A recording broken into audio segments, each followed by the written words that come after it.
The chains were cold against my wrists, but colder still was the silence of the court as I was led across the marble tiles, my boots scuffing the blood that had not yet dried from the morning's executions. The palace had changed in the years I'd been gone. Less gold, more shadow. But the throne was still the same. And so was she. Queen Morgana. Her silhouette sat draped in black and crimson, a crown of bone-thin silver resting atop a cascade of ink-dark hair. From across the great hall, I saw her eyes, sharp as ever, glinting not with malice, but with something far more dangerous. Memory. I should have looked away. I didn't. They dragged me until I stood on the raised stone dais, beneath the high arch of the executioner's blade, facing the court that once whispered my name like a promise. Now it was a curse. Isolde of Cairdraken, the herald called, voice echoing off stone. You stand accused of high treason against the crown. Do you have any last words before sentence is carried out? Last words. I had plenty. None that wouldn't get me killed twice over. My gaze never left hers. Morgana hadn't moved. She hadn't blinked. Her hands gripped the carved arms of her throne with a tension I remembered too well, fingers digging into it like they once had into my hips, my skin, my soul. No one in the court breathed. The silence was a blade in itself. I stepped forward. The guards twitched. I spoke. Your Majesty. My voice was hoarse, ruined by weeks in the dungeons, but it still made her flinch. Do you remember the night behind the library doors? A collective inhale. Nobles shifting, whispering. But Morgana's stare didn't falter. Her lips parted, just slightly. Enough. Enough to know she did remember. The first time I touched her had been beneath a storm, thunder outside, a fire inside. She had tasted like honey and fury. I had never begged for anything in my life until I begged her to run away with me. She had kissed me instead. And now I stood before her, a traitor, a prisoner, a ghost of everything we once were. The executioner stepped forward, face hidden behind a black veil. He held the blade like a priest would a relic. My knees were forced onto the cold stone, head bowed. I waited for the steel. I expected the end. Instead, I heard footsteps. One pair. Slow. Steady. The court parted like a wound. Morgana. Descending from her throne. Each step echoed like a heartbeat. She stopped before me. I looked up, and the ache in her eyes nearly broke me more than the blade ever could. Isolde, she said, and the entire court stiffened. You betrayed me. I didn't answer. She reached for me. Her hand, soft, trembling, touched my face. The same hand that had signed my death. The same hand that once cupped my cheek in the dark, whispering my name like a prayer. I thought she might slap me. I thought she might weep. But then she leaned down, closer. Her lips brushed mine, then pressed. And the world shattered. I heard gasps, the clatter of armor, someone choking on wine. But none of it mattered. Her mouth was fire and regret, and every night we never had. She kissed me like it was the first time again. She kissed me like it would be the last. And when she pulled away, her whisper scorched my ear. There's still time. Then she turned to the executioner. Lower the blade, she ordered. Now. Chaos erupted. Nobles screaming. Advisors protesting. But her voice cut through them all. The queen has spoken. And I knew, in that moment, that nothing would be the same. That kiss wasn't just a farewell. It was a declaration. A war cry. And maybe a beginning. The corridor was silent, but my blood was not. It roared in my ears as I was dragged through hidden passageways deep beneath the palace. A palace I once roamed freely, a fortress that now felt like a grave with velvet walls. The guards didn't speak. They gripped my arms like they wanted to erase me with their fingers, like the mere act of touching me could absolve them of their fear of the queen's wrath. Because that's what it was now. Fear. Not loyalty. Not duty. Just fear. The kind that clung to the walls after a storm, thick and trembling. They didn't understand why I was still breathing. Neither did I. But her kiss still lingered on my lips, haunting and tender and cruel. I could still feel the tremor in her hand as she touched me, the tremor she'd hidden from the entire world. Not from me. Never from me. They brought me not to a cell, but to her chambers. I recognized them before the door opened, before the scent of my past hit me like a blade to the chest. Lavender and ash. I remembered lying in her bed, fingers tangled in her hair, while outside the snow piled up against the windows. I remembered her laughter. Real, breathless, rare. She had only ever laughed like that with me. The guard shoved me inside and closed the door behind me. I didn't fall. I wouldn't give them the satisfaction. The room was dim, but not dark. Candles lined the carved stone walls, casting flickering shadows across the silk-draped bed, the ancient fireplace, the high mirror that had once reflected her body pressed against mine. She was already there, standing with her back to me, hands gripping the edge of the window frame, her shoulders taut as a drawn bowstring. She didn't turn. "They want your head," she said quietly. Her voice was different here. Softer. Older. "They want mine now, too." I said nothing. There was too much to say. Too many years between the last time and this. She finally turned, and the sight of her almost undid me. She looked exhausted. Regal. Yes, always regal. But there were dark shadows under her eyes, a tightness in her jaw. Her crown was gone. Her hair unbound. And still, she was the most dangerous thing I'd ever seen. "Why?" I asked. It came out sharper than I intended. "Why did you kiss me?" Her eyes searched mine. Slowly, she stepped closer.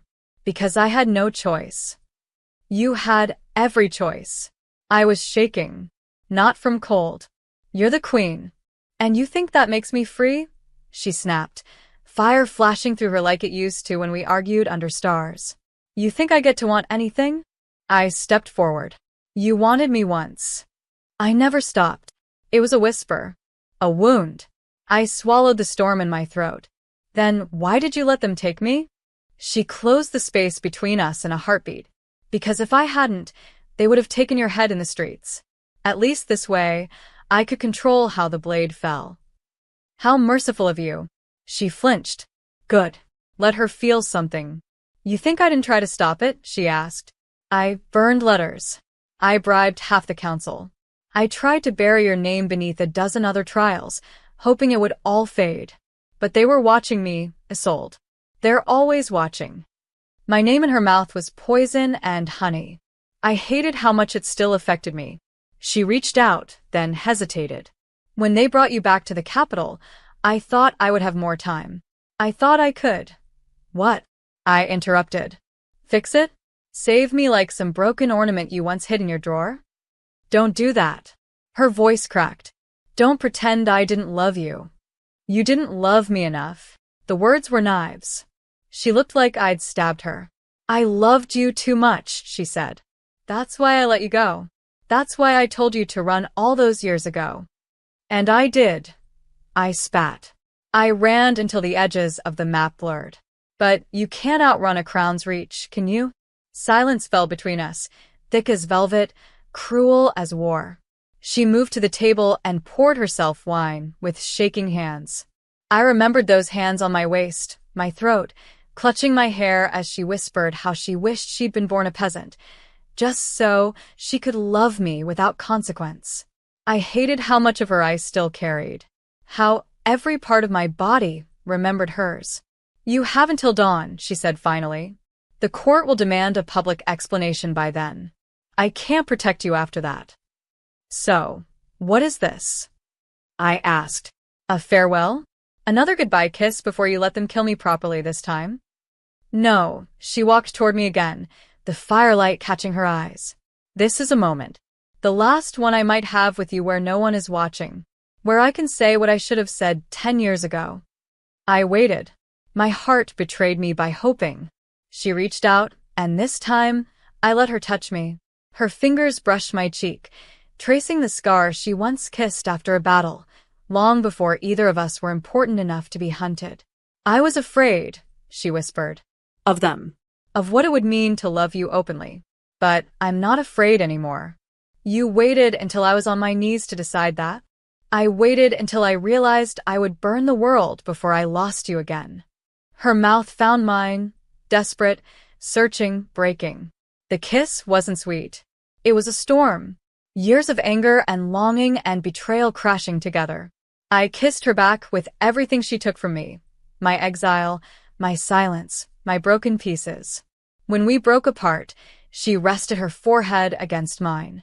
"There's something you don't know," she said, breathless. "Something that could change everything." "Then tell me." "Not here. Not yet. Just stay." "For how long?" "Until I figure out how to make you live without losing my kingdom." Her voice was shaking now, and for the first time in a decade, I saw her not as a queen, but as the woman who once curled up beside me in the snow and swore that if we died, we'd die together. But we hadn't. I died alone. And now she wanted to resurrect us. I didn't know if I could let her. But I also didn't know how to walk away again. So I stayed. Just for that night. Just to see if the ghost of what we were could still breathe in candlelight. I woke before the sun. The bed was warm. Her absence wasn't. I stared at the silk canopy above me, remembering the way her body had curled around mine in the quiet hours of the night, when neither of us pretended to be anything but lost women clinging to each other in a kingdom of wolves. But now, the space beside me was cold. And she was gone. Again. I sat up slowly.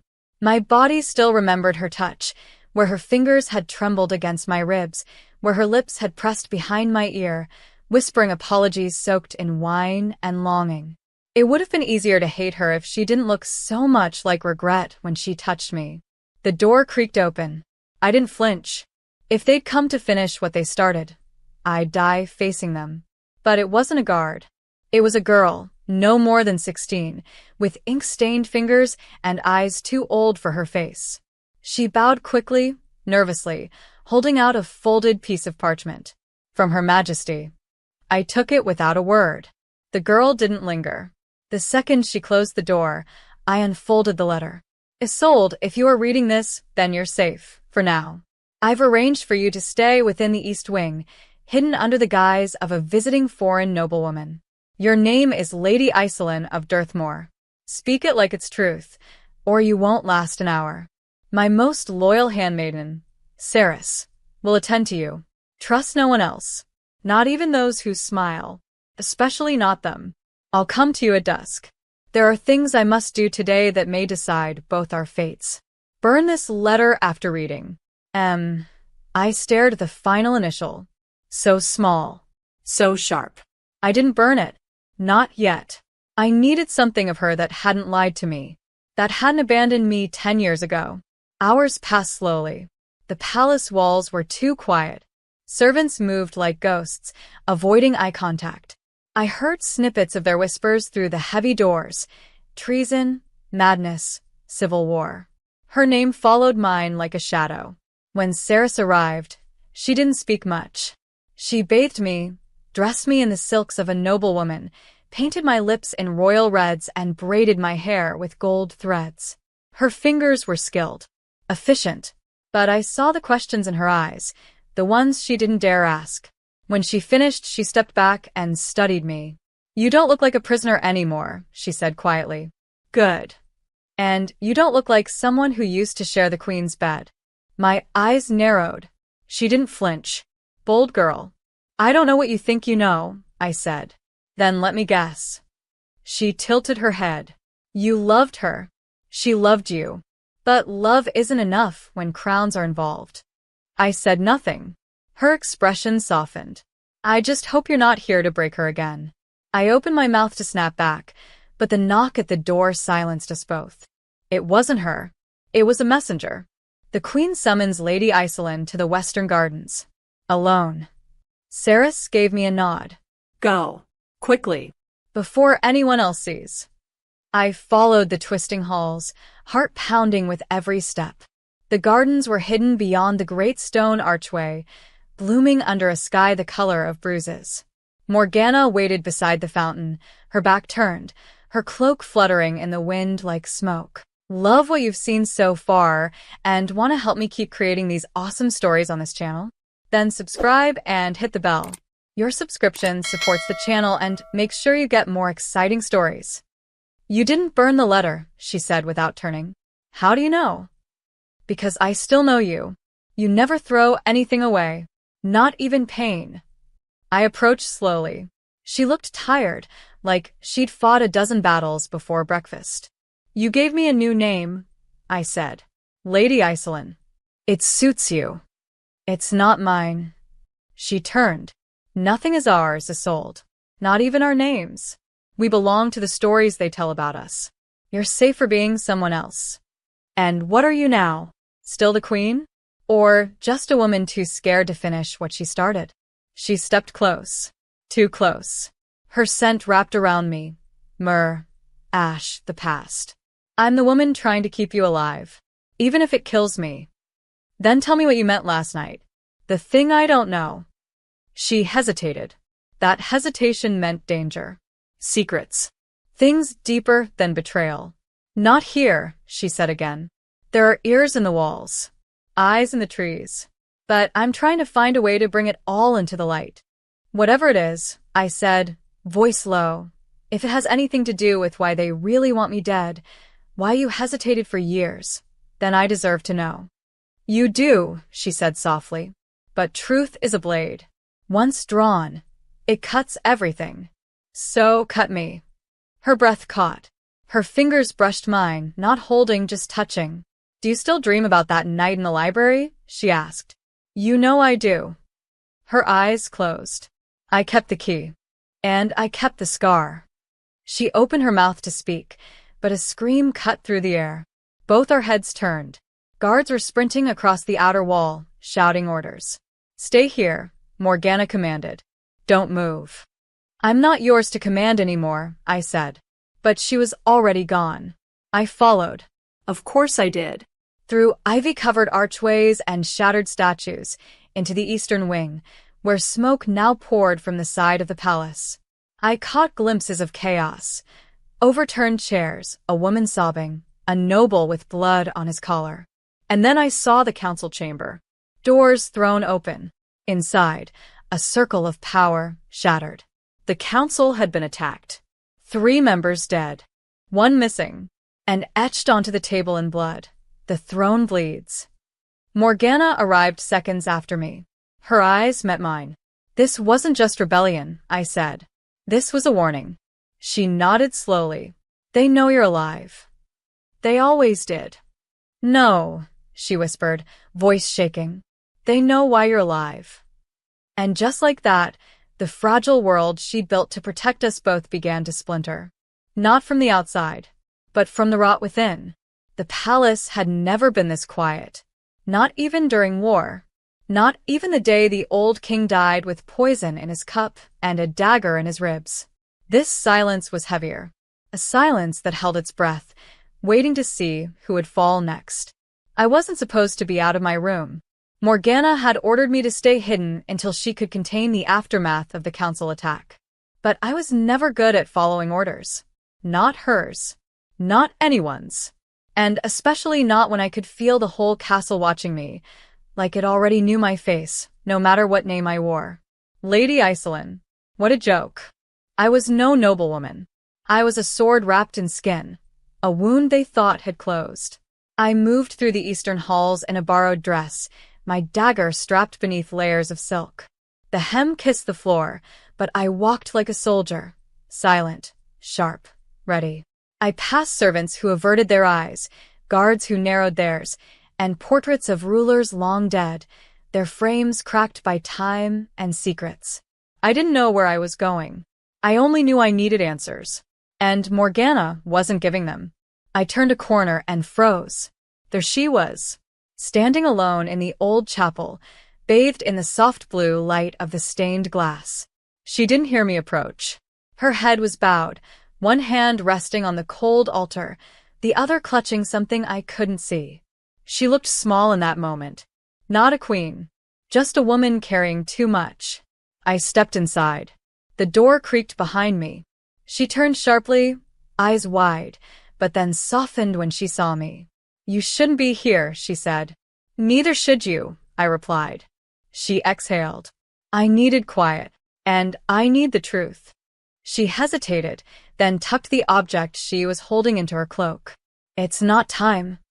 You keep saying that, because it's true. I walked toward her slowly. What happened to the council? They were silenced. Her voice was bitter.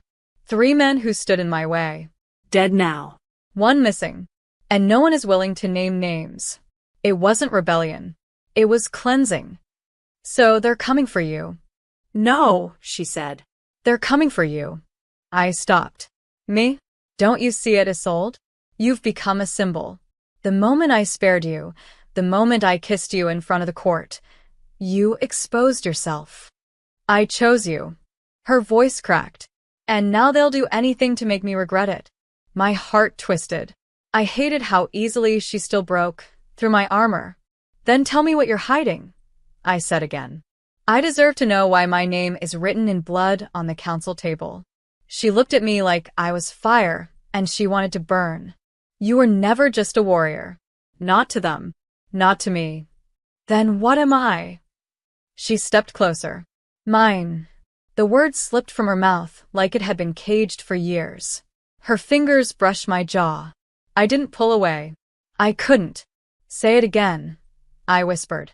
Mine, she said, breathless. You've always been mine. Her lips were on mine before I could reply. This time, there was no hesitation. No court. No blade above our heads. Just us. Her mouth claimed me like a woman starved. My hands tangled in her hair, pulling her closer, closer. She moaned into my mouth, and it shattered something in me. The years we lost, the pain we carried, it all spilled into that kiss.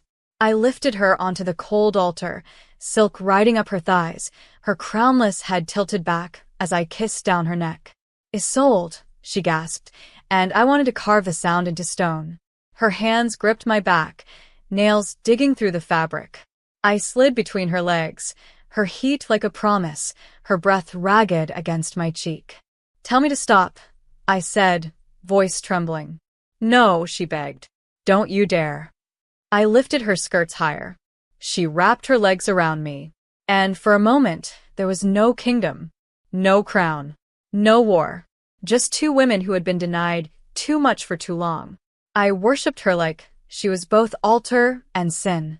Her moans echoed through the chapel, each one a prayer to something older than God's.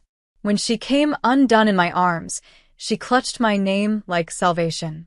Afterward, we stayed there, tangled in each other, heartbeats trying to find the same rhythm. She traced the scar on my shoulder. I hated them for hurting you, she whispered. And I hated myself for letting them. Then don't let them win now, I said. Tell me the truth. She pulled away slightly. Someone knows. About us. About what happened the night you fled. They think I gave you something before you disappeared. Did you? No, she said. Then paused. But I was going to. My pulse quickened. What was it? A map. To the vault beneath the castle. The vault. It holds secrets older than the crown. Things that could unravel everything. I stared at her. And they think I still have it. Or that I told you what's inside. She looked at me, eyes full of fear and fire. Isolde, if they find out what I plan to give you, they won't just kill us. They'll erase us. Then we find it first. She blinked. What? We find the vault. We open it. And we decide what burns. Her lips parted. You'd risk everything? I cupped her face. I already did. 10 years ago. When I loved you. Her eyes shimmered. You still do. It wasn't a question. I never stopped. We kissed again, slower this time. Tender. Aching. But we both knew it was the calm before the storm. Outside the chapel, thunder rumbled. And the palace began to bleed secrets through its cracks. The entrance to the vault was not where the old map said it would be. Of course it wasn't. Nothing about this castle had ever been honest. Secrets were carved into every brick, hidden in the architecture like veins beneath skin. Morgana stood beside me, cloak drawn tight around her as the cold air of the cellar licked our bones. We were deep beneath the eastern wing now, beyond the wine cellars and the servant paths, in a part of the palace only the dead remembered. It should be here, she whispered, running her fingers across the damp stone wall. There's a mechanism.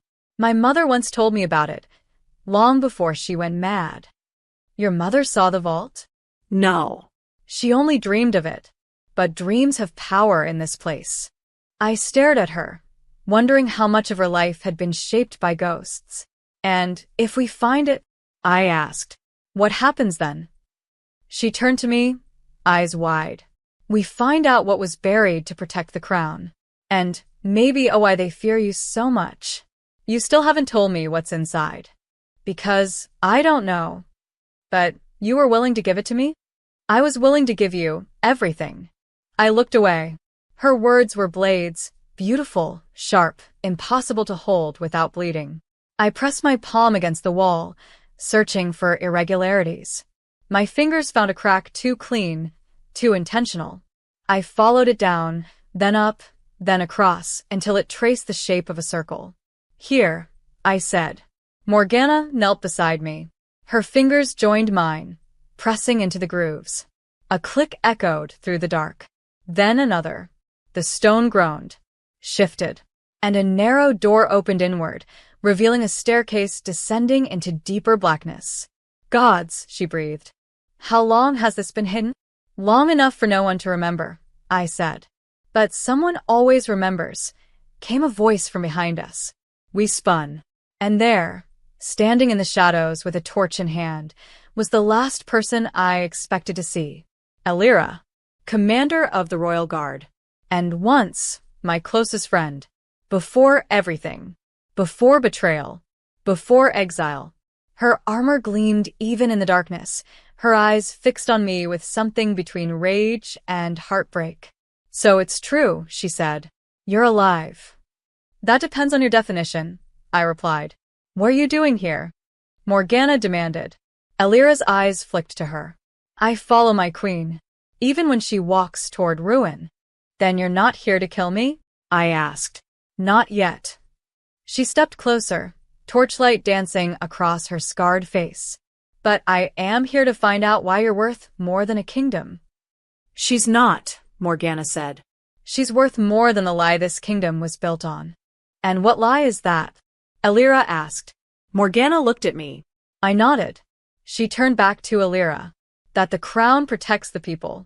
That our power comes from divine right. It doesn't. It comes from blood. Ancient, cursed, and buried beneath this palace. Elira hesitated. Then slowly she nodded. Then I go with you. You trust us now? I asked. I don't trust either of you, she said. But I want the truth more than I want your head. We descended. The stairs were narrow and slick, the air thick with rot and magic. I felt it in my teeth, in my bones. The vault wasn't just a room. It was something alive. The stairs ended in a circular chamber carved from obsidian stone, glowing faintly with runes that pulsed under our feet. In the center, a pedestal, and on it a single sealed box. Morgana stepped forward, trembling. This is it. Open it, I said. Her fingers hovered above the lock. Then she pulled back. It needs blood. I frowned. Whose? Royal, she said. Or mine, I finished. Why? She met my eyes. Because the bloodline isn't what you think. I didn't hesitate. I drew my dagger and sliced my palm. The blood dripped onto the box. The runes flared. The lock clicked. The box opened. Inside, a single scroll, wrapped in velvet, sealed with a symbol I'd only ever seen once, on the ring Morgana wore when we first kissed behind the library doors. She reached in and took it, hands shaking. She broke the seal, unrolled it, read, and went silent. What is it? I asked. Her voice was hoarse. A list of names. What names? Bloodlines, hidden heirs, exiled witches, and one name marked in red. She looked up. Yours. My heart stopped. What? Isolde of Caer Draken, she whispered. Daughter of Nymeria the Lost. Last of the Blood Mage line. The true heir to the old throne. I staggered back. No, it's why they feared you. Why they hunted you. Not because you betrayed the crown, but because you are the crown. A threat to its lie. I laughed. A broken, bitter thing. So, this was never about love. No, she said. It was always about love. But also power. And fear. And the kind of blood that burns kingdoms to the ground. Elira stepped forward. What now?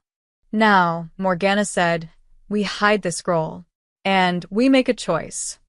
What choice? I asked. Whether to keep running from who you are or become her. Silence filled the chamber. And in that silence, I felt it, the shift. The moment when everything before turned into everything after. I was no longer a traitor. I was a threat. A legacy. A storm waiting to be unleashed. Morgana looked at me with both reverence and longing. If they find this out, they'll kill us both, I finished. Then we don't let them, she whispered. Her hand found mine. And for the first time, we stood not as queen and warrior, not as broken lovers, but as two women standing on the edge of the world, ready to set fire to everything that tried to silence them. The invitations had already been sent before we returned from the vault. The timing wasn't a coincidence. Nothing in the court ever was. A royal masquerade ball to commemorate the late council members. A gesture of grief wrapped in gold and silk and poison wine. A celebration dressed like mourning. Morgana didn't cancel it. We need them distracted, she told me, pacing across her chambers. If the court sees me smiling, they'll lower their guard. They'll believe everything is under control. And is it? I asked. No, her voice was sharp. But it needs to look like it is. I stood by the fire, my palms still wrapped in bloodied linen from the vault. Every time I looked down at it, I remembered what I was. Not a soldier. Not a traitor. A living weapon carved from an extinct line. A flame they tried to smother. Now burning again. You want me to be there? I said. It wasn't a question.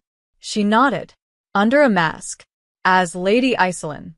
No one must suspect you're anything else. Then why bring me at all? Because if something goes wrong, I want you close. I crossed the room to her. You mean if someone tries to kill you? I mean if someone tries to kill you. Her hands gripped mine. This isn't just a political game anymore, Isolde. You are the game. And every player at that ball will be watching. And Elira? She'll be my shadow, Morgana said. I trust her. I didn't answer. I wasn't sure I trusted anyone anymore. Not with the scroll hidden beneath a loose stone under Morgana's bed. Not with the feeling in my gut that someone had already seen us enter the vault. The night of the ball came fast. The palace transformed itself. Black and gold banners rippled from the towers. Chandeliers glittered like stars above a sea of nobles dressed in silk and sin. The ballroom pulsed with music, laughter, and the smell of perfume thick enough to choke. I entered alone, my mask a silver fox, my gown dark as midnight. I felt eyes on me, admiring, curious, suspicious. I kept my chin high and my hands still. I'd worn armor to war. Tonight, silk was sharper. Morgana entered moments later, a vision in crimson. Her mask was shaped like a phoenix, her dress clinging to her body like a promise she had no intention of keeping. The room stilled at her presence. They bowed. They smiled. But beneath the reverence, I saw fear. And beneath that, hatred. Elira hovered behind her, scanning the crowd like a wolf. Our eyes met across the room. Morgana's lips parted, just slightly, and I knew she was remembering last night. The vault. The kiss we didn't dare steal in the dark for fear of never stopping.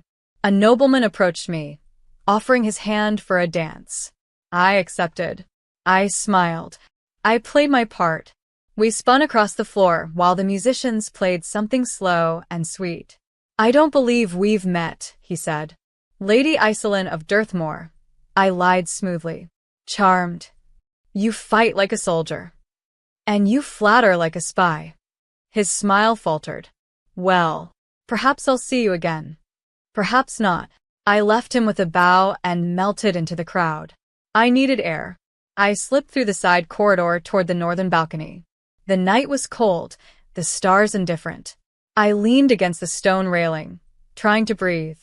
"You look like you're about to stab someone," came a voice behind me. "Elira." She didn't wear a mask. Her armor was her disguise. "You still follow me," I said. "I always did. Until you stopped." She joined me at the railing. "Do you remember the night before you fled?" "I remember everything. I asked you to take me with you. And I said no. Because of her." I met her gaze. "Yes." Silence. "Then, if you'd said yes, do you think you'd still be alive?" "No," I whispered. "But I wouldn't have been alone." Her expression cracked. Just for a second. "You should know something," she said. "A message arrived this morning. From Caer Draken." My blood ran cold. "That city's ashes." "Apparently not. Someone claiming to be of your bloodline sent it. A warning. Or maybe a trap." "What did it say?" "The queen wears your crown, and the serpent sleeps in her bed." I turned sharply. "You think Morgana's lying to me?" "I think Morgana's been lying to herself for years. About what she's willing to sacrifice." "And who?" She stepped closer. "Be careful. If you fall for her again, it might be your last fall." She disappeared into the shadows before I could answer.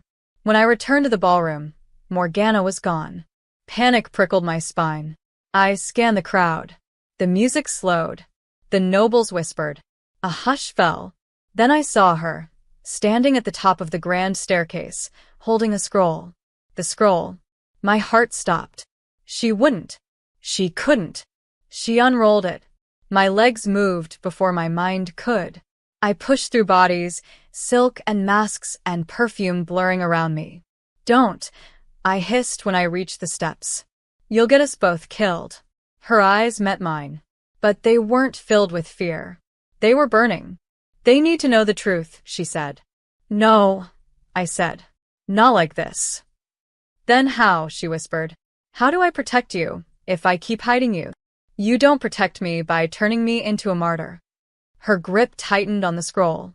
The ballroom was watching. I saw Elira at the edge, hand on her sword. Ready. Waiting. I stepped closer. "Please," I said. "Not tonight. Not like this."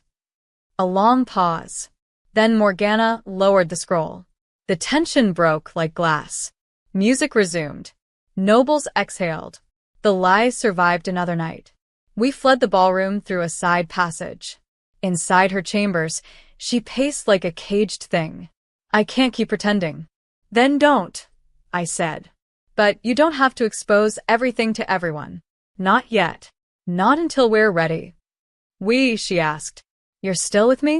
I crossed the room and kissed her, hard. "Always." Her hands clutched me like she was drowning. And maybe she was. Maybe we both were. But if we were going to drown, we would do it together. She pulled away, breathless. "Then let's prepare for war." The map was drawn in ash. Not ink. Ash mixed with blood, from a time when the throne was still young and hungry.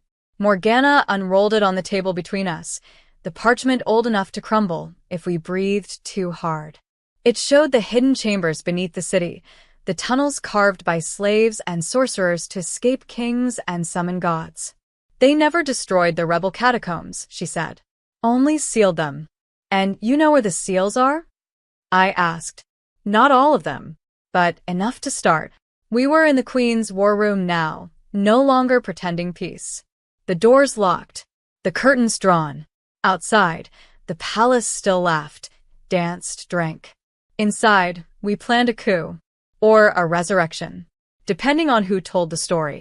"If we can reach the catacombs," Morgana said, pointing to a mark beneath the royal crypt, "we could rally what's left of the old blood." "If they haven't all been executed," I added. She looked up at me. "That's where you come in." "As a symbol?" I asked. "Or a weapon?" Her silence was the answer. I looked away. She crossed the room, touched my arm. "I'm sorry." "No," I said. "You're not. You need me." And I stopped. "I'm not sure if that's love or desperation." "It's both," she whispered. And I'll take either if it means you live. I kissed her before she could say more. Because I didn't want to hear it. Because love with her had always tasted like war, and I was too tired to fight the wrong battles. That night, I returned to my chambers through the servants' halls. Saris waited by the window, arms crossed. You're planning something, she said. Everyone feels it.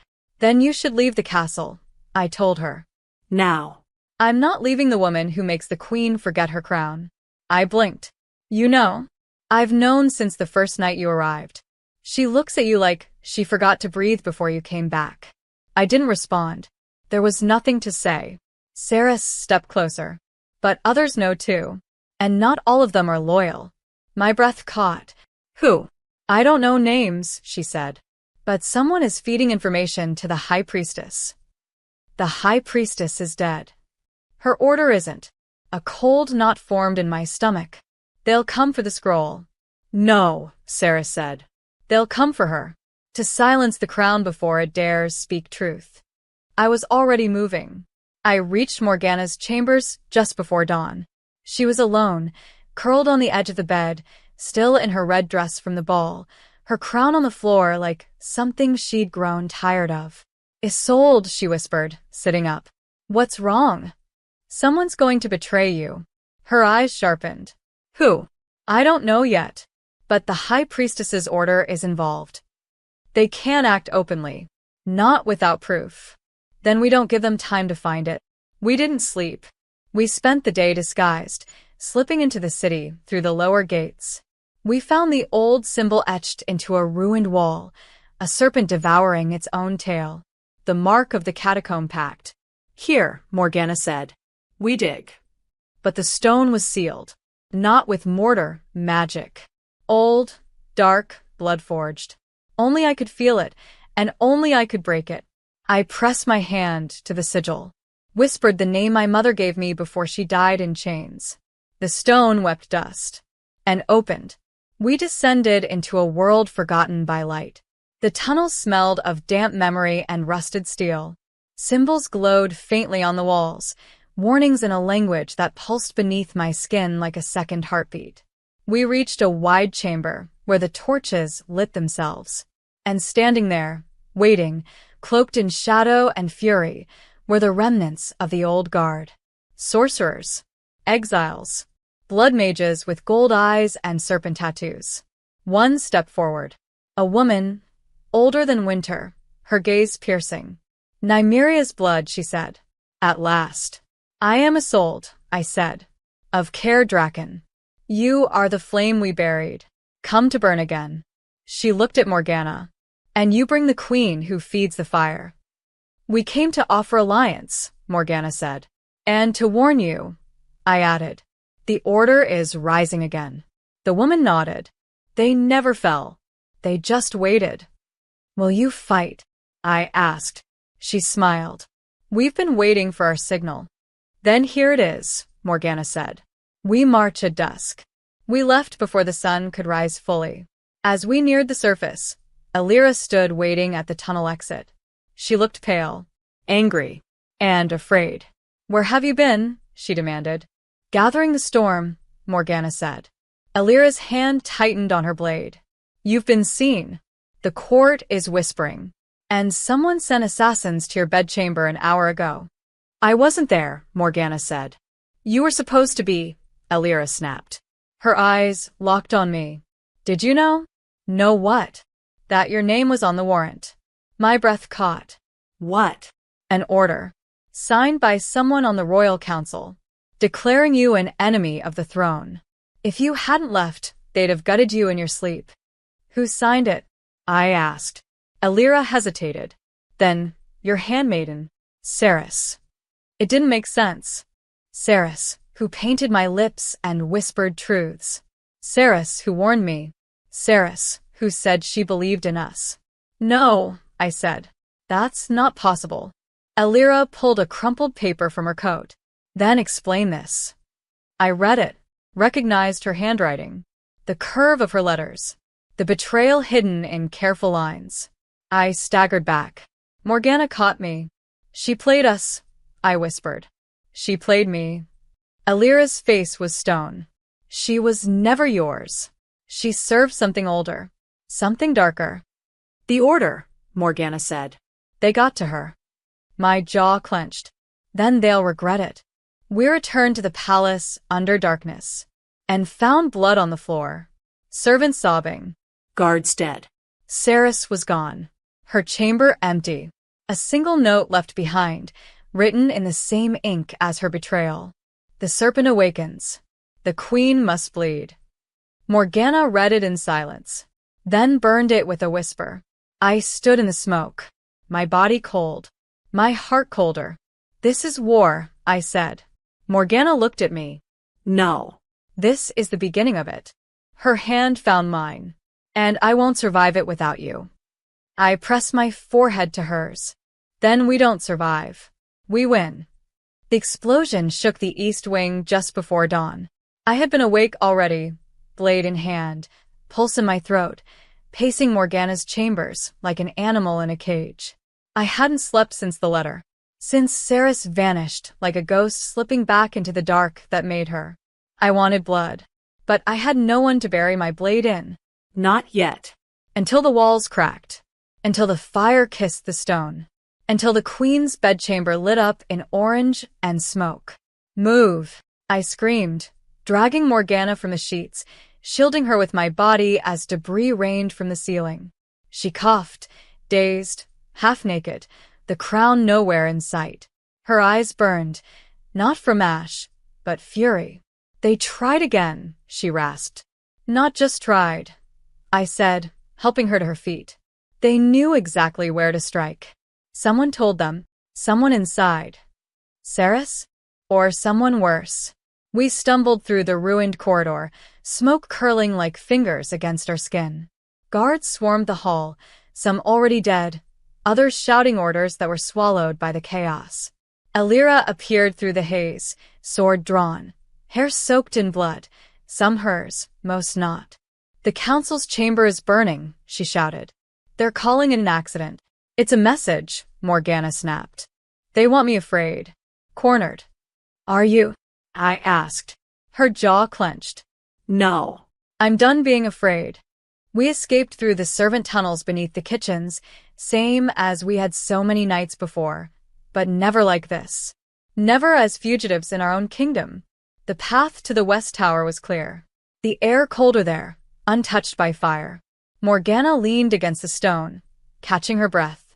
Her face was ash-streaked, wild, furious. I couldn't look at her without wanting to kiss or kill something. They'll try again, she said. They won't stop until my head's on the floor and yours beside it. Then we don't wait, I said. We strike first. She met my gaze. You're not just saying that because you're angry? I'm always angry, I said. But now I'm also ready. To kill. To lead. She looked at me like she was seeing something old in me.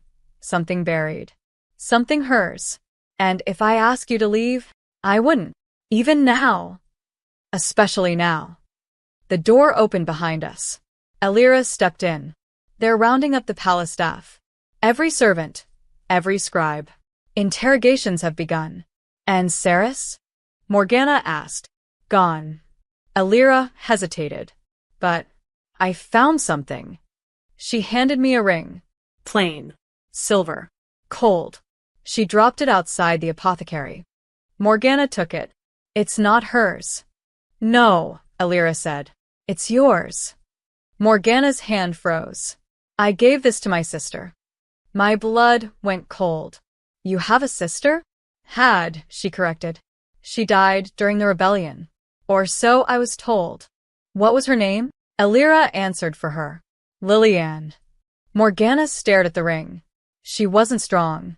She hated the court, hated the crown. She left when she was 15. Vanished. What if she didn't vanish?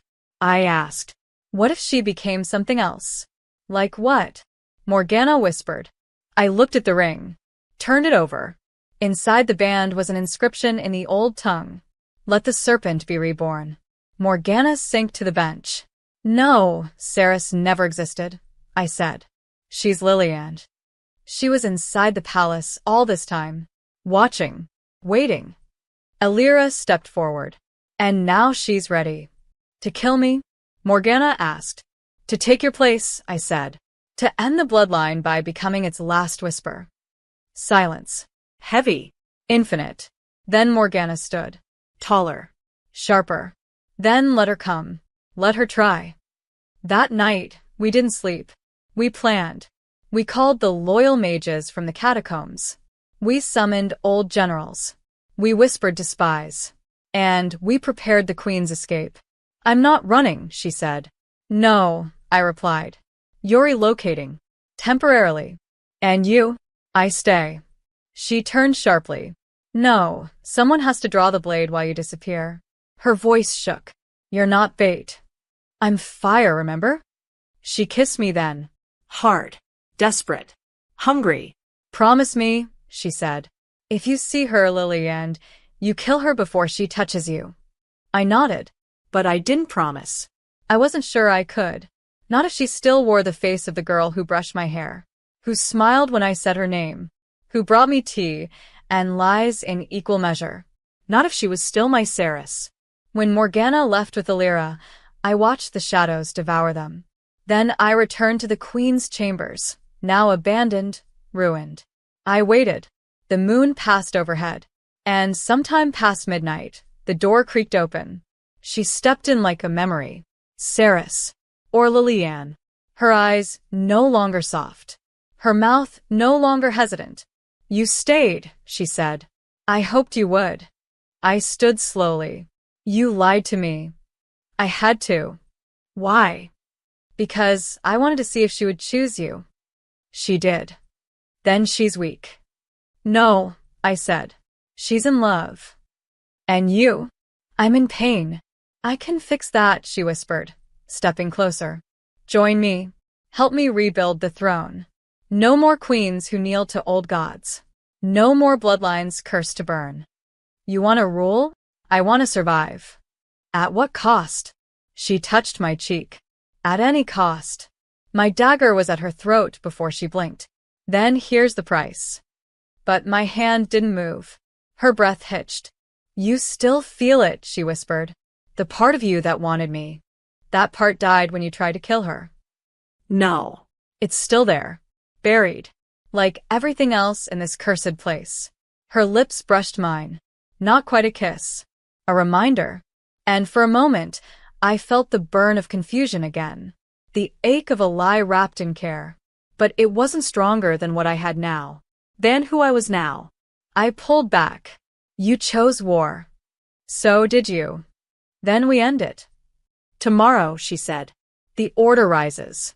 The court falls. And all queens bleed. Not mine, I said. She smiled. We'll see.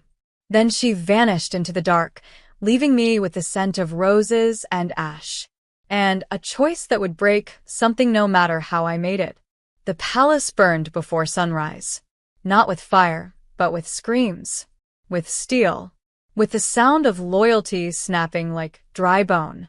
I heard the clash of swords echo through the marble halls long before I saw blood pool beneath the banners. The order had come, and they came through the front gates, not hiding, not silent. They marched in robes of black and crimson, bearing the mark of the serpent and the fire wheel. They were not just assassins now. They were revolution. And their queen wore my face. Not mine, truly, but hers. Lillian. Ceres. The girl who had once brushed my hair by candlelight now walked in armor, blade in hand, eyes burning with something too ancient to name. Find the imposter. I heard her scream from somewhere beyond the throne hall. Bring her to her knees. I wasn't hiding. Not anymore. I stood in the broken doorway of the queen's private council chamber, sword drawn, blood already drying on my collar from the first wave of her zealots. They came fast. Trained. Magic touched. But I was born of the bloodline that defied the gods. And I didn't need a crown to remind them who I was. I moved like fury. My blade sang. My breath came heavy, but steady. Every name I'd ever been called, traitor, exile, ghost, fell off me like chains. I was a soul. I was Nymeria's last breath. and I was done running. They fell, one after another, until I stood alone again, surrounded by bodies who thought loyalty to the order would save them from a blade that remembered its purpose. A voice behind me. You still fight like you're falling. I turned. Elira stood in the shadows, bruised and bleeding, her armor dented, her left eye swelling shut. And you still flirt like we're not minutes from death, I said. How bad is it? Worse than we feared, she said. They've taken the West Wing. Morgana's name has been torn from the banners. They call Lillian the Serpent Queen now. Where is she? In the throne room. Waiting for you. Alone. No, Elira hesitated. With the High Priestess. I felt the nausea rise. Then it ends tonight. She blocked my path. You shouldn't go alone. I won't be. Morgana's not here, Isolde. But she's coming. And if she doesn't make it in time? I looked her in the eye. Then I'll make them bleed without her. Elira didn't move. You love her that much? Enough to die for her. She reached into her cloak and handed me something small, cold. The Queen's ring. Then take this, she said. If you fall, fall wearing her crown. I took it, slipped it onto my finger, and walked. The hall to the throne room was lined with bodies, some mine, some theirs. The golden doors were open. Light spilled from within, harsh and cold. I stepped inside. The room was quiet. Too quiet. Until I saw her, Lillian, standing at the base of the dais, draped in blood-red silk and leather, hair braided in serpents of silver and black. The crown she wore wasn't Morgana's. It was older, darker. The one hidden in the vaults beneath the crypts, restored by blood and ambition. So, she said. You came. You sent for me. I wanted to give you a chance.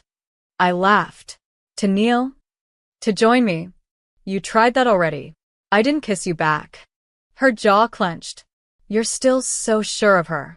Yes. Even now? When she's abandoned her throne, her people, you?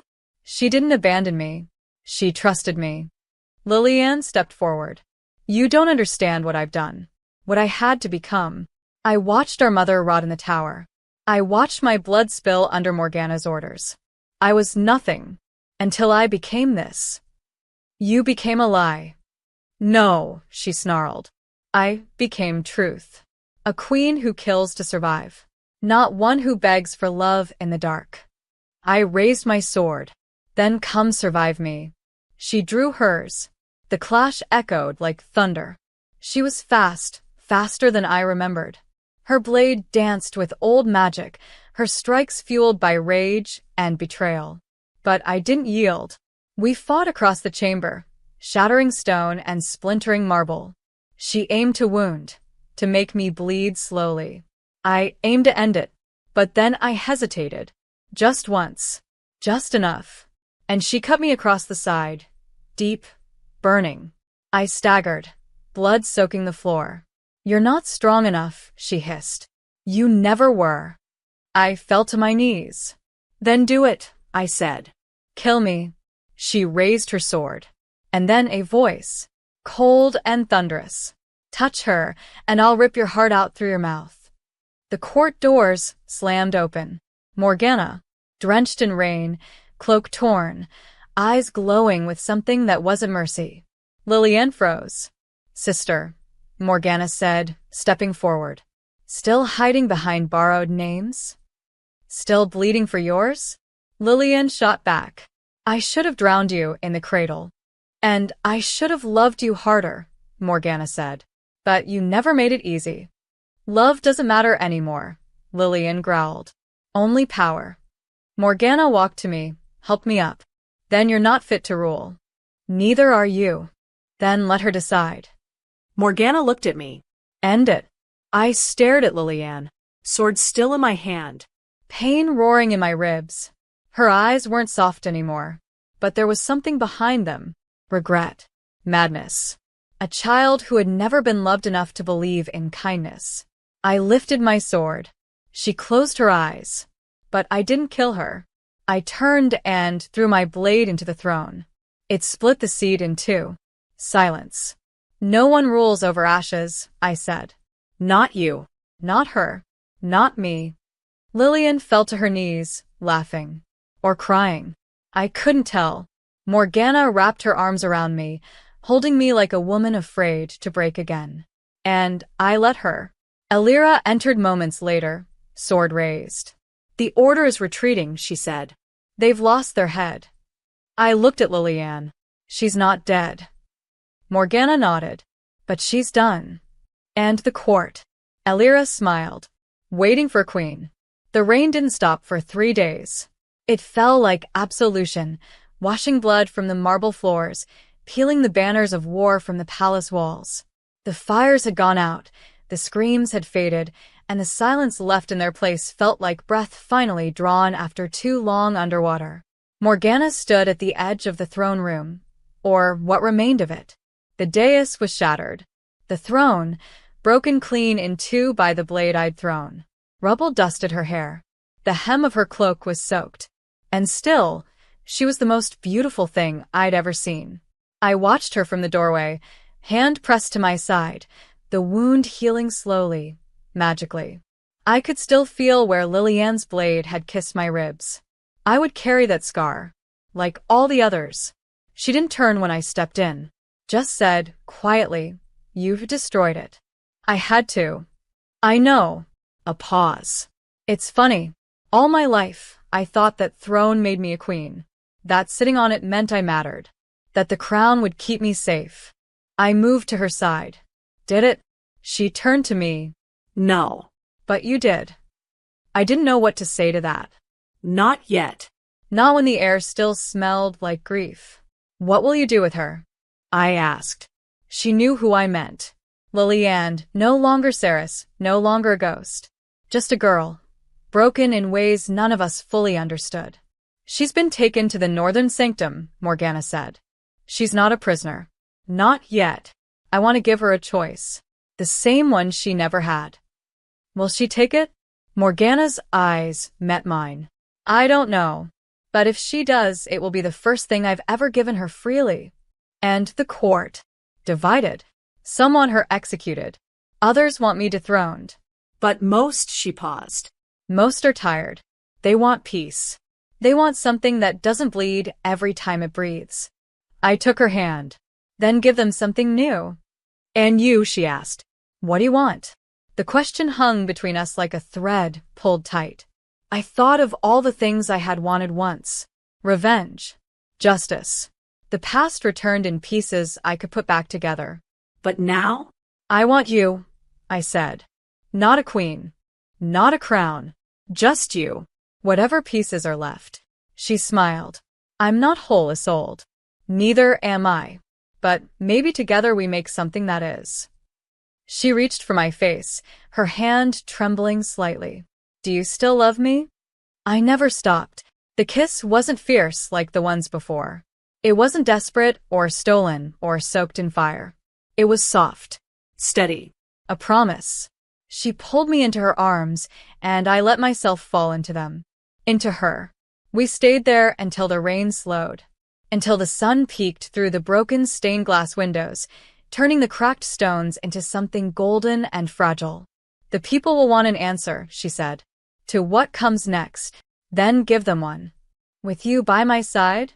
Always. That afternoon, Morgana called the court. Not in the throne room, but in the gardens, among the rose trees and wild ivy. She stood on the broken steps, no crown on her head, no scepter in her hand. Just me beside her, and Elira behind, her armor gleaming like dusk. The nobles gathered in silence. No one spoke. Not until Morgana did. The war is over, she said. But the cost remains. We lost too much. And gained too little. A pause. Her voice stronger now. For too long, power meant blood. Meant inheritance. Meant fear. That ends today. Murmurs spread. There will be no more throne, she said. No more sovereign rule. From this day forward, the kingdom will be guided by a council, chosen by the people. Not bloodlines. Not old gods. The nobles gasped. Some protested. But she raised her hand. You don't have to like it, she said, but you will live under it. And then she turned to me, took my hand, raised it. This is Isolde of Caer Draken, the last of the old blood, the rightful heir to more than you ever knew. She could have taken the throne. She could have ruled by force. Instead, she chose to end the cycle, to burn what could not be healed. If you follow anyone, let it be her example. I didn't want their cheers. I didn't want their fear. I only wanted her. That night, the people lit lanterns across the city. Not for mourning, but for beginning. For something that had never existed before. Hope. Morgana and I stood on the tower balcony, watching the lights move like stars. She wrapped her arms around me from behind, her chin on my shoulder. We don't have to stay, she whispered. We could run. Disappear. Be no one. We tried that once, I said. Didn't end well. She laughed softly. Then maybe we stay. But only as ourselves. Not rulers. Not weapons. Just women trying to build something new. I turned to her. We will fail sometimes. Often, she agreed. But we'll fail together. I kissed her. The kind of kiss that tastes like forever. And then I whispered, so what are we now? She smiled. Not queens. Not soldiers. Not enemies. She leaned in. We're free. And that was enough. The war was over. The secrets were told. The crown was broken, but love finally remained. Thank you so much for being here and for believing in this channel. If you feel in your heart